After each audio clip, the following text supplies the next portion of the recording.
everyone, welcome back to my channel. So today I'm back sitting down discussing with you my favourite authors.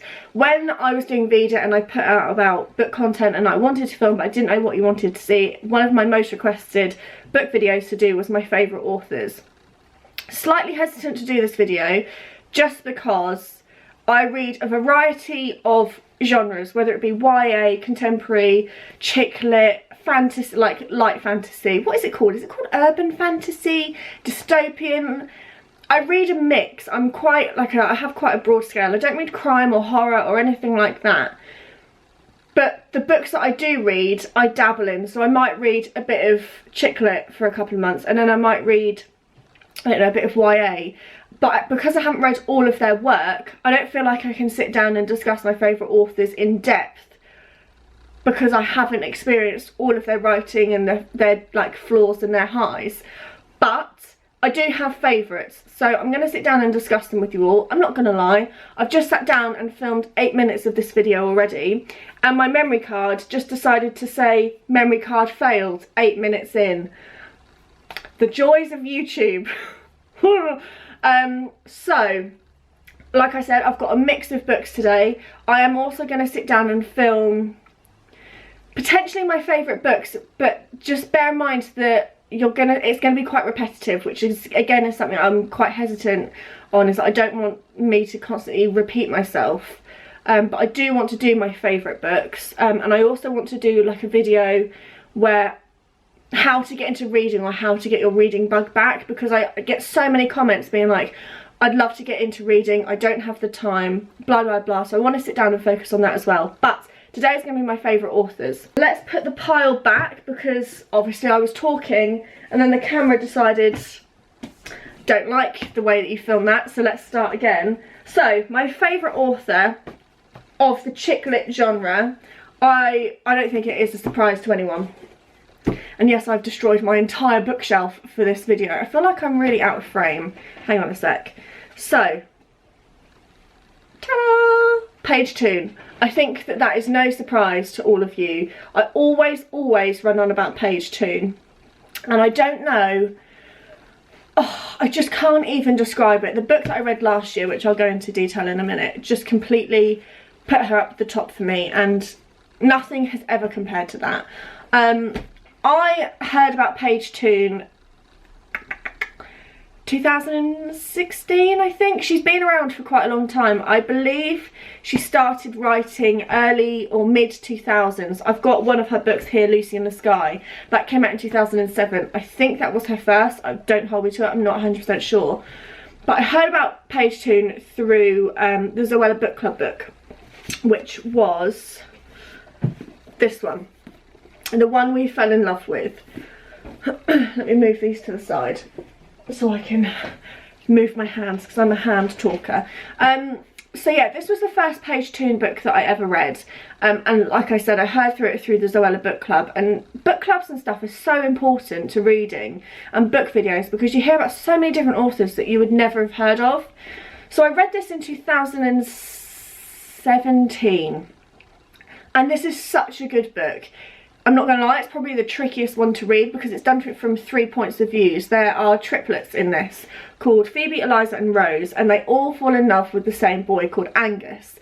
You see them from young children up to adults, or they're in their mid-20s, and it's just such a lovely read. And the thing with Paige Toon books is that there are twists and turns throughout and you don't ever know how it's going to end, and you think it's going to go one way and then it goes a complete other. And her writing is just so effortless. I feel like I've got a lot of chick lit on my shelf, and half of them I haven't reached for because they're never going to compare to Paige Toon, if that makes sense.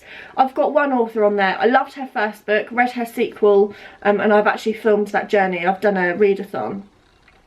And the sequel was crap. And I feel like, I don't know if it makes sense, but some authors and their writing can come across quite frumpy. I don't know if that's just me, but I feel like Paige's books are so current and not modern, but they're timeless. Whereas a lot of other stuff that I've read that I've given like 2 stars, I was like, what what did I gain from that? I gained nothing apart from wasting time. So that's why I've got all of Paige Toon's books. I haven't read all of them because I like to stagger my favourite authors throughout the year, because if I binged all of her books, I hate the thought of having to wait for a new release once a year. Like, can't deal. So if I stagger them, I know that if I'm looking for something that's captivating, I've got it on the shelf. So Paige Toon, The One We Fell in Love With, that was my first one. I then went on to read 13 Weddings. Not gonna lie, this one wasn't my favourite. I gave this a 3-star rating. It's about a woman that is on a hen do, finds this guy, has a great time, and then they don't see each other for a couple of years. He then comes back into her life and she is an assistant for a wedding photographer. Really interesting concept. I just felt like it was a bit dragged out, and I didn't really relate to the character that much. It didn't go how I wanted it to go from what I remember. So this was my least favourite, but I still gave it a 3-star rating. So it was middle ground, good read, probably wouldn't pick it up again, but I enjoyed it anyway. So that was 13 Weddings. I then went on to read Lucy in the Sky. Like I said, I think this is one of her first ones, and this one was really, really good. So it's about a girl called Lucy. She's on the plane, and literally page 2, she gets a text from her boyfriend James, and it says, "Hi Lucy, just shagged James in your bed. Thought I should let you know. 4 times this month. Nice sheets."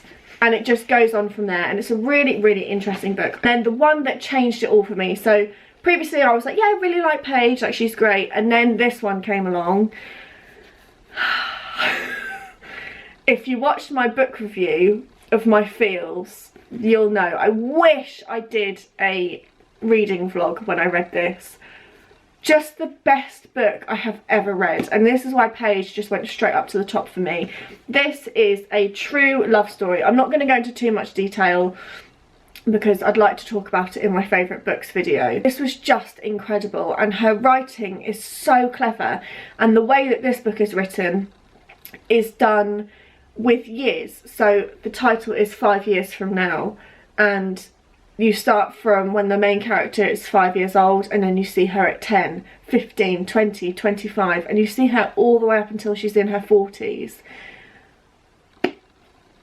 I have no words. The way that this is written, and it sounds like it would be quite a jumpy book, going from 5 to 10 to 15. Like, they're all crucial points of your life, but it was so seamless and just perfect. Paige Toon is my top author. When I get questions saying, what do I read? Who do I start with? I'm really overwhelmed. I just say, pick up Paige Toon 5 years from now. And so many of you have read it because I've recommended it, and just fills my heart. So and I'll just quickly give you the rundown of all the other Paige Toon books that we've got. So this is One Perfect Summer, then we've got The Sun in Their Eyes, or Sun in Her Eyes, sorry, Chasing Daisy, this is about Formula 1, really interested in that one, Pictures of Lily, The Longest Holiday, and then we've also got The Last Piece of Our Heart, The Last Piece of My Heart, which I've actually read. I've read that one as well. So I don't actually have that many Paige Toon books left. I've only got 5. She also has a little mini series that she's got going on as well, which is Johnny Be Good. I've got them on the shelf. It's Johnny Be Good and then Baby Be Mine, so that's 1 and 2. And then she's got a YA spin-off, which is about the girl from Baby Be Mine in young adult, and that's the life of Jessie Jefferson, and I don't own those. So Paige Toon is my author number 1. I hope you all appreciate this video because I've completely trashed my bookshelf to show you all of these books. I think to make it easier for you as viewers, I'm just going to discuss about all the chick lit, or my favourite chick lit authors first, and then go on to like different styles if different styles aren't your thing.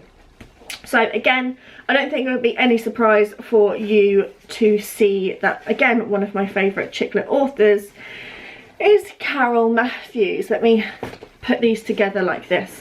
So I just pulled off the ones that I've read. Carol Matthews has been around for a very long time. She's got, I think she's almost got 30 books out, so that is a lot. So some of them are quite dated, I'm not gonna lie.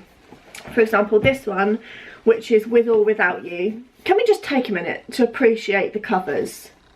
Look at that. I just love a hand-drawn cover.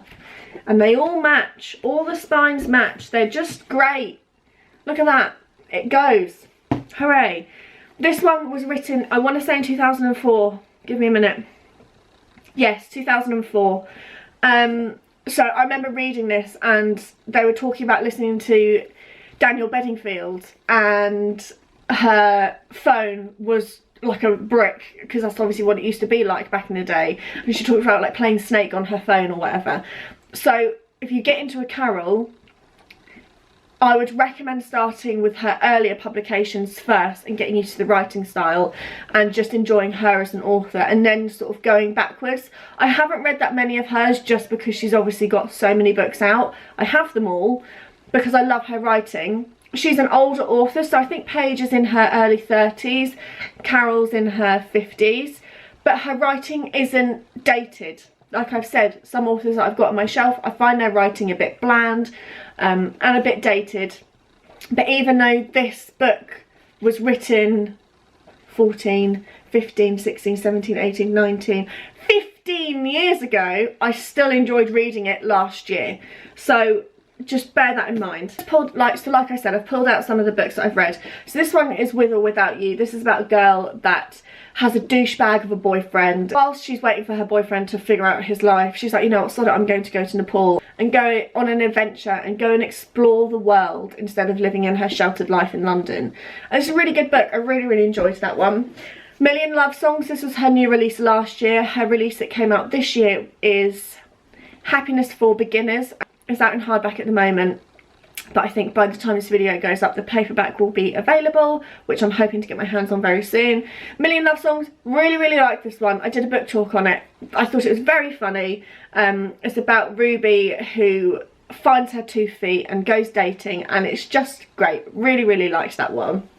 I've also read Cottage by the Sea. This is a really nice one where we've got 3 girls that reunite with their husbands, and they're on a little trip away to the cottage, and they're just catching up, and there's twists and turns throughout. Really like that one. And then I've also just got to give an honourable mention for some Christmas books. I read Christmas Party last year. Didn't rate it that much. This whole book took place over like a 3-day period, and I found it quite unrealistic. I'm not gonna lie, I'm just telling you as it is. However, this one was incredible, and it was my favourite Christmas book. Probably is still my favourite Christmas like chick lit book to this day. It was just lovely. It's about a girl called Cassie who makes up a Christmas business called Calling Mrs. Christmas. If you need your tree decorated, you contact Cassie. You need your presents wrapped, you need me to buy presents, blah blah. It's just really festive, and I bloody loved this one.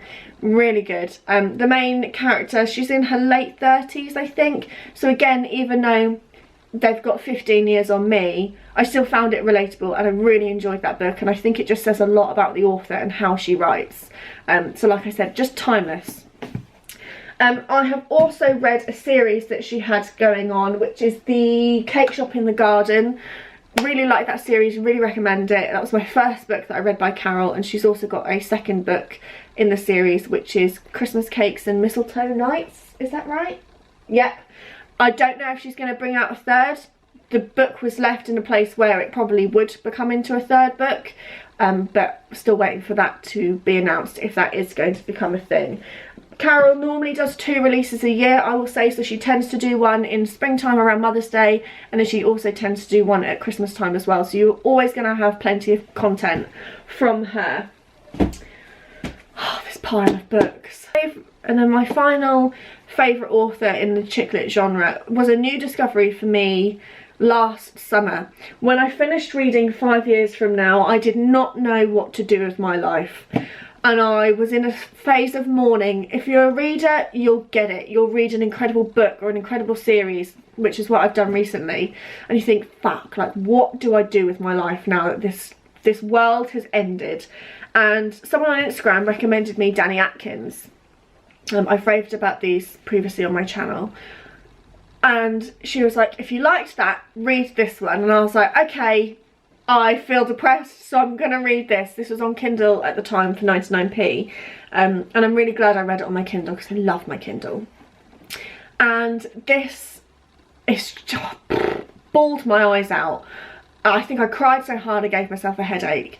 But again, Dani Atkins' writing style, I don't know how they do it. How do authors do it? honestly don't know. If I were to be an author, I'd be like, the sky is blue, her name was Jess, she was 25. Like, I don't get how they are so artistic with their words. Like, it blows my mind. Like, I read books and I'm like, yeah, I'd love to write a book. I don't know how I don't know how they do it. Like, 50,000 words. Blows my mind. Dani Atkins, her books tend to be based around a tragedy. All of the ones that I've read, all of her books bar her new release, which I've got on my Kindle. I've just got to be in the mood for like an emotional read. They're not always like heartbreaking. They don't always make me break down in tears, but these two did. And then the others are on my Kindle. So Our Song is about, it starts off, it's quite confusing. It starts off with two situations that are going on. One guy is rescuing some children or a dog off the ice in a park. It's held at Christmas time. And then the other guy is in a department store shopping. So you see it from one chapter is one guy and then the other chapter is the guy in the department store, and then we swap to two women and their points of views, and they happen to be the wives of the husbands, and we see how their lives are intertwined. I can't even put into words how cleverly done Dani Atkins' books are. They are all done effortlessly, and again, timeless books. You could read this in 15 years time and it wouldn't be dated at all. This book goes forward and backwards into the past, so you see how their lives are intertwined. I can't even say anything anymore about her writing style. It's just incredible. Effortless, timeless, really well done. Descriptive, but not too much. I find that sometimes chick lit books, they talk about the way a cafe looks for a page. I don't need to see that. Just tell me it smells nice and it's all nice and cozy and great, I'm happy. This one is just perfect. And then the other one that was one of my favourites was The Story of Us. This is beautiful. This is about a girl called Emma. Within the first chapter, there's a tragic accident and she gets rescued, and it's about the guy that rescues her and her life and how she doesn't feel like she can go further any forward. Like, she's just stuck in a rut after this accident and she's going through a lot, and it's just incredible. It makes her reevaluate her life. The way this was written and the ending, just so good. Go and read a Dani Atkins. Fractured is one of her smaller books, and I got this one from the library, really enjoyed it. And it says, what would you do if life gave you a second chance? The night of the accident changed everything. Now, 5 years on, Rachel's life is crumbling. She lives alone in her tiny flat, working a dead-end job, desperate with guilt over her best friend's death. She would give anything to turn back the clock, but life doesn't work like that, does it? The night of the accident was a lucky escape. 5 years on, Rachel's life is perfect, and she has a wonderful fiance, loving family and friends around her. The career she's always wanted, but why can't Rachel shake the memory of a very different life? Gripping, romantic and heartbreaking. Fractured is a magical love story that asks, can two different stories lead to the same happy ending? Very, very good. Very interesting. Completely just goes through on a journey. Really liked that one. And then the other one is called This Is Love, I think. This Love. This one wasn't my favourite, I'm not going to lie. I think I gave it 4 stars. I don't know why, I just didn't have that emotional feel. But it's very good. It's about a girl who got stuck in a house fire. She was called Sophie, and she manages to escape, and it's just about how she goes through that and the people that she meets after the house fire, etc, etc, after losing everything. So Dani Atkins is one of my underrated authors. I don't feel like people are talking about her enough, and she's incredible. I've never seen her books in Tesco's, I've never seen them in the supermarkets, and they need to be there. She needs to have that platform. So if you're at your library or you've got a Kindle, go and get one of her books, because they are so good. You won't stop reading them. So that's all I've got for my chick lit. I do have a lot more books that I enjoyed, but for my favourite authors, I just wanted to keep it, I want to say short and snappy, but I've been talking for like 25 minutes. Next, I want to talk to you about a series that I read back in 2016. It was one of the series that helped me get back into reading. And it was down to the author and her writing style. She does big series, so if you're a big series reader like myself, you'll be in for the long haul. She, just bear with me, okay? I understand that it sounds a bit weird, but let's talk about the Vampire Academy series by Rochelle Mead. These are old books, 2005 I think. Give me a sec and I'll tell you. Oh bloody hell, I'm getting hit by books everywhere. Give me a second. 2007. Okay, so not as old as I thought. Vampire Academy. What a series this was. Look at all of this. I read this with a 5 or 6 month old child. I don't know how I did it. Again, I had no life and P-napped at that time, so I was able to read a lot. Vampire Academy sounds awful, and you've got to get your head around the different terminology. The thing is, when you read like a fantasy book or series or something, it takes a lot of world building and getting used to the lingo, but once you're there, you're having a party. Series sounds awful, like I said, but it's so good. So it's about this girl called Rose, sorry, it's been a couple of years since I read it, and she is protecting her best friend, which is part vampire, part human, and she's protecting the vampire. So you get different brands, different like tiers of vampires. They're at a school where you go to school from like 7 or 6 p.m. through till a certain time, because obviously they're vampires, they go out in the night, not in the day. There's so much that goes on. There are bad vampires, there are good vampires, there's like hierarchy, there's different families. I know it sounds a bit daunting and probably a bit cringy, but it was a very, very good series. And I literally read this whole series in a month and a half. They were just very, very good. I paid full price for these books because I didn't realise about secondhand books when I started reading these. I also have 3 American and 3 UK. Can you see this? Oh, can you see the size difference in height? That's why they're not on the shelf, because I can't be dealing with 2 different heights. Look at this. This is not okay. Can you see? You probably can't see, but in real life it's quite a big difference. Look, see, a lot bigger. Very good. You'd think that you would question as to how a author and a series can go on for like 600 pages a book, but trust me, there was enough content in here. I loved her writing style. There were twists and turns throughout. It's all done within the main character's POV, so you don't have different POVs throughout the books. But it was just a really good gripping series, and if you're into getting it, if you want like a long series that's not like a chick lit one, give Vampire Academy a go. And if you like these, then there's a spin-off series which is another 6 books which I've got on the shelf, and that's the Bloodline series with characters that are within this one. So if you want to get into a series, read this one. It's not like Twilight at all, it's not cringy, it's just really epic and cool. It's not like House of Night. House of Night is like a 15 book series. I haven't got time for that, but I have got time for a 6 book. What do you want? So yeah, Rochelle Mead's writing style is just really... Go away, I'm filming a video. Come down here. Come on. Rochelle Mead's writing style is just epic, and no questions are left unturned, and they're gripping. So you finish a chapter and you're like, oh my god, what's going on? Like, is she going to get bitten, or are they going to get killed? Like, what's going on? Are the baddies now about to come? Like... Just really, really good, just an epic writing style. Now I want to sit down and just recommend another author, which if you watch BookTube, you probably would have heard about this author. And I had for so many years, and because she was so hyped, I was very much like, oh, I don't know if I'm going to read it. Read the first book, thought it was average. And then my friend Emmy, I've talked about her all the time in my book videos because we read books together.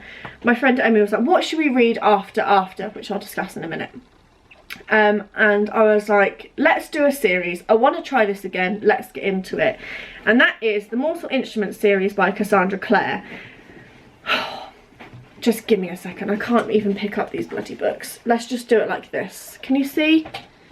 These 6 book series. So again, if you like a book series and you've had enough of chick lit, try a Cassandra Clare book. One thing that put me off reading her books is that you do have to read them in a particular order. You don't have to, of course you don't, you can do what you want. But to prevent getting spoiled and for things to make sense and to have clarity, you have to read them in a certain order. So, hang on a second. I've got a missed call from Neil, he can wait. Let me just talk about the books first. This is the first book. This is City of Bones in the Mortal Instruments series by Cassandra Clare. It's a bit of a weird series, again, stay with me. It's, I don't know if it's urban fantasy or if it's fantasy. I don't really know what it is, it's just weird. It's about these things called, this is where the geeky side of me comes out. I always sit down and say, oh, I love this chick lit book, but I never really talk about series because it does sound cringy and geeky. So it's based in our current day, which I like. It's not unrealistic. And we have these things called shadow hunters. So they are people that live among us. We don't see them because they have like these little protective things that, just imagine like an invisibility cloak, but not like that at all. And they fight off demons, again, stay with me, that come into our world. They basically protect the human race. There is a girl called Clary who sees them and they aren't supposed to be seen. And they're like, hang on a second, what's going on? And a lot of baggage, we'll say, goes with Clary. And it's the journey of them and her best friend Simon and them, oh, the battery's flashing. And them learning about, or Clary especially, learning about the shadow hunter world. And obviously there's a lot of danger and stuff involved. It's just a really, really well written series. Obviously it's well written because there are 6 books. Originally it should have been a 3-book trilogy, these 3, Bones, Ashes and Glass. She then, I want to say, went on to write this, which I'll talk about in a minute, The Infernal Devices, and then she finished she then came back and did The Mortal Instruments, which is Fallen Angels, Lost Souls and Heavenly Fire. I really recommend these. You know what, I found these in a charity shop yesterday for 25p a book, and I'm still thinking about it now, and I've asked Ellie to go and get them for me because I just need them. I don't, but I do. So her writing style is so, I don't even know how to write it, how to describe it.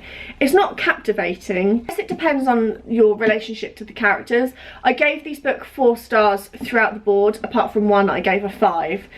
They are just so interesting. Her chapters are long, and that's one thing that I do not like about Cassandra Clare's books. I like small punchy chapters. Her writing style is very different. I've never read anything like it. So within one chapter you could do 3 different POVs. So you'll have Clary in one place speaking about something else, and then you'll have Simon going on about something else. I've never had it where you've got different POVs within one chapter, and it's also not stated like Clary and then what she says. You get it, you just read it and it just flows. Her writing is so interesting and makes you want to read more. I enjoyed her writing so much. I picked up The Infernal Devices, which was incredible. This was my favourite series. I don't know why. The books aren't based on love, or they sort of are, but the main part of the books for me is friendship, and the friendship in this series was incredible. I bawled my eyes out at the end of this series. I don't know what it was. I remember sitting on the sofa in the dining room and I texted my friend Emmy and I was like, what is going on? Like, my eyes won't stop watering. Like, I can't stop crying. Such a good series. So if you want to read the books, read the first 3 and then go to these 3 and then read the final 3. She has since then come out with so many more series, and I cannot wait to get invested in the world again. All the characters are interlinked. So the characters that are in here, this series is set way before this time, so you see within these books snippets of this within the other series. It's just written so well, and she'll plant things in the books and you'll think, oh, should I remember that or not? And then it'll come out later on in another book and you're like, Jesus, it all makes sense. Like, it's so clever. I don't know how she does it. She's been writing for such a long time, and her publications don't get boring at all. She's got a Lady Midnight series, which I'm going to read. I'm going to ask for it for my birthday, so that consists of 3 books. And then she's got out, or she's now bringing out another series. I don't know how she does it. Again, the writing style, the twists and turns, everything. just blows my mind. And like I said, like you'll read something and you'll think, oh, that's not really relevant, and then it will come up again potentially in the same book or further on in a different book, and you're like, oh my god, like that's so clever. Cassandra Clare, highly recommend, but you just have to start with certain books to get into the world. But once you're in there, you'll be hooked. Look at this, I read this just short of a month. Yeah, that was good. Okay, so I've had a battery change. I have to sit down and just quickly talk about Anna Todd. It would be no surprise. What is going on with my bloody camera, honestly? I don't think that's changed anything at all. Anna Todd. So many of you have reached out to me and said thank you so much for recommending me the After series, because it was incredible. I know, I don't recommend shit books, trust me, I don't. So let's just take a sec and have a look at the cover.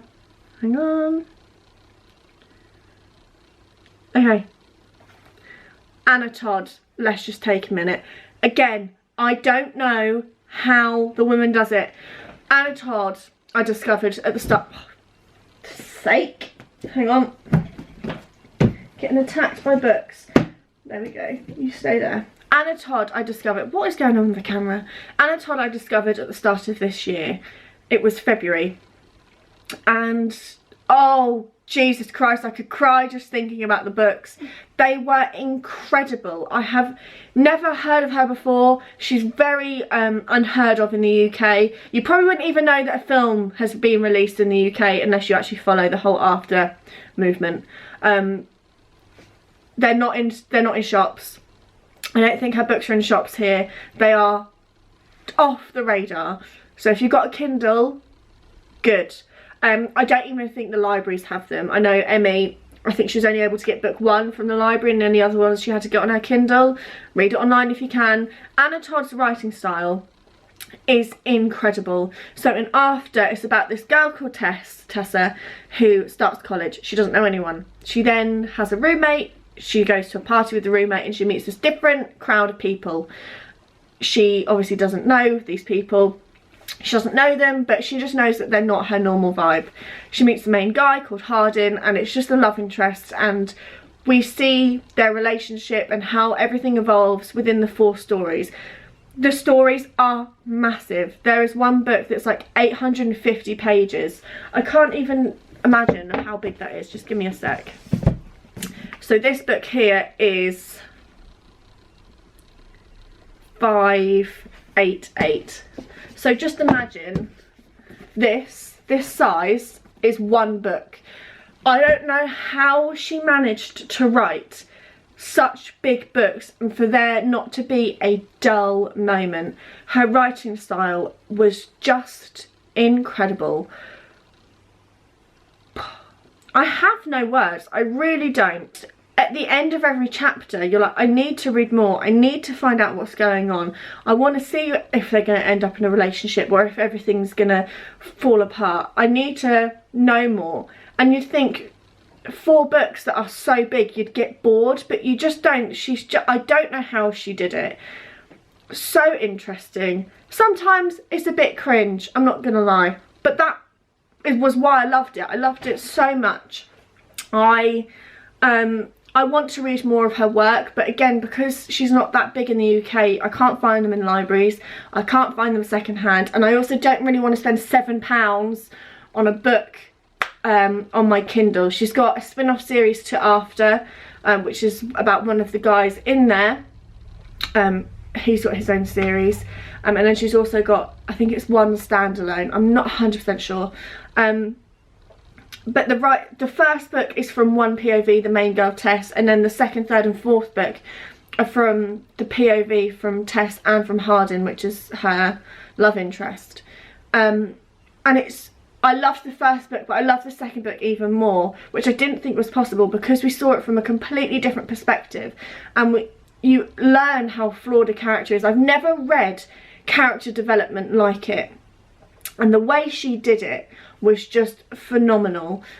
I highly, highly recommend reading After. If you take anything from this book series, from my favourite authors, try Paige Toon 5 years from now, or after, because they will have you hooked. The amount of DMs I get, it just fills my heart when people are like, oh my god, I read this from your recommendation. It honestly makes my day, because I love sitting down and talking to people about books, which is why I'm so passionate about doing what I'm doing. So yeah, definitely recommend Anna Todd and her After series. Like I said, it has been turned into a film. The first film didn't go down too well. It got quite high ratings it got quite a high profit in the box office, and I think they're making the second book into a film, and they sacked the director of the first book, or the first film, because she didn't do the best job. So that's my thoughts on After, and that's my thoughts on my favourite authors.